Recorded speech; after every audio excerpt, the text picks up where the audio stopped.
in Buddhism, change is emphasized. First, to unsettle people who think that they can achieve permanence by hanging on to life. And it seems that the preacher is wagging his finger at them and saying, you know, like the Scotch preacher one day saying to Sunday congregation, preaching on the text, vanity of vanities, all is vanity. And what about the rich food you put into your mouths? 'Tis vanity. And the fine raiment you put on your backs, 'tis vanity. And all your playing around, going to golf instead of coming to the kirk of the Sabbath, 'tis vanity. And you'll be spending all your lives devoted to vanity, and the last day will come, the day of your death, and because you've devoted your life to vanity, you'll go down to the burning, fiery, brimstone pits of hell. And there you'll look up and say unto the Lord, oh Lord, I didn't know it. Oh Lord, I wouldn't have devoted my life to vanity if I'd known it. Oh Lord.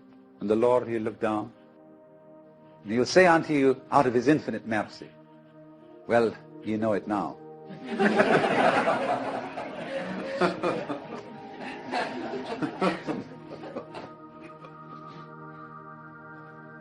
So all the preachers together, as you say, don't cling to this thing.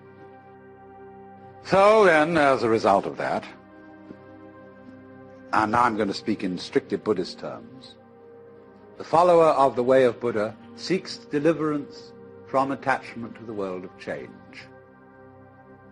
He seeks nirvana, the state beyond change, which the Buddha called the unborn, the unoriginated, the uncreated, and the unformed.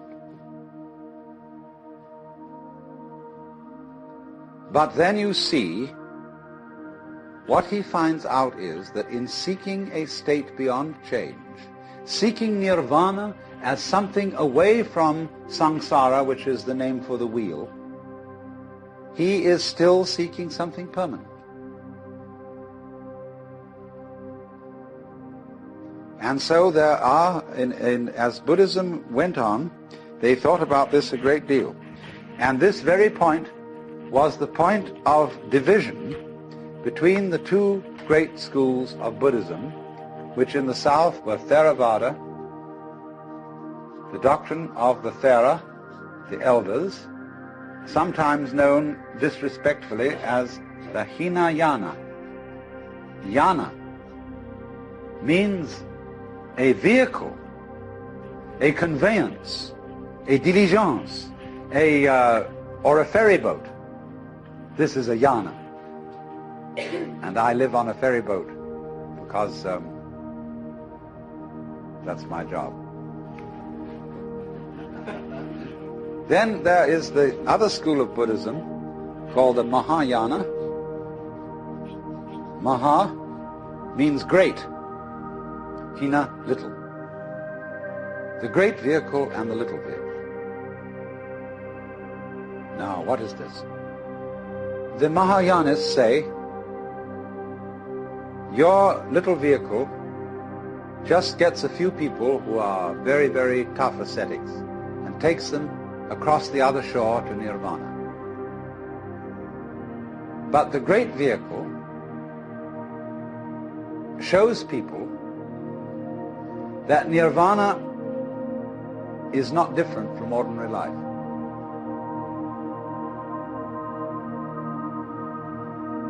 So that when you have reached nirvana, if you think, now I have attained it, now I have succeeded, now I have caught the secret of the universe, and I am at peace, you have only a false peace. You have become a stone Buddha. You have a new illusion of the changeless.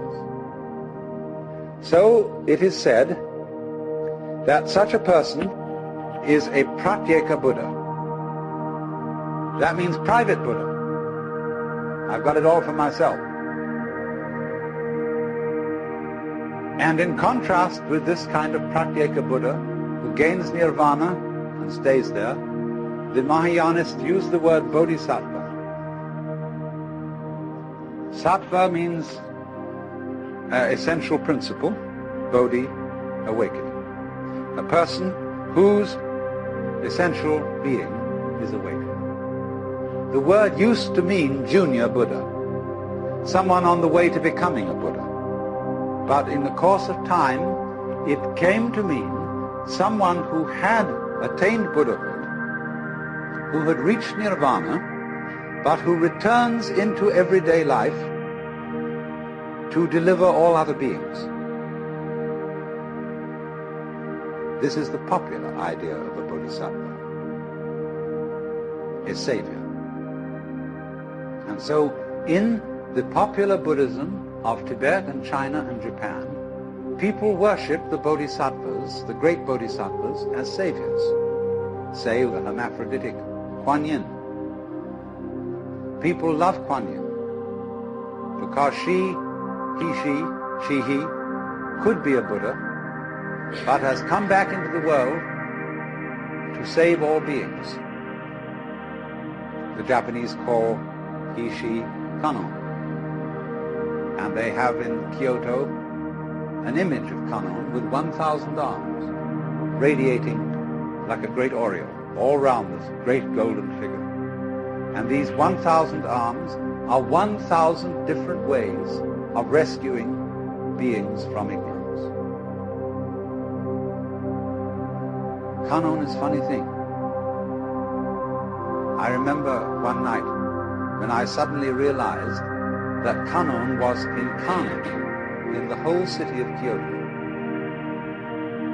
That this whole city was Kannon. That the police department, the taxi drivers, the fire department, the mayor and corporation, the shopkeepers, insofar as this whole city was a collaborative effort to sustain human life, however bumbling, however inefficient, however corrupt, it was still a manifestation of Kannon,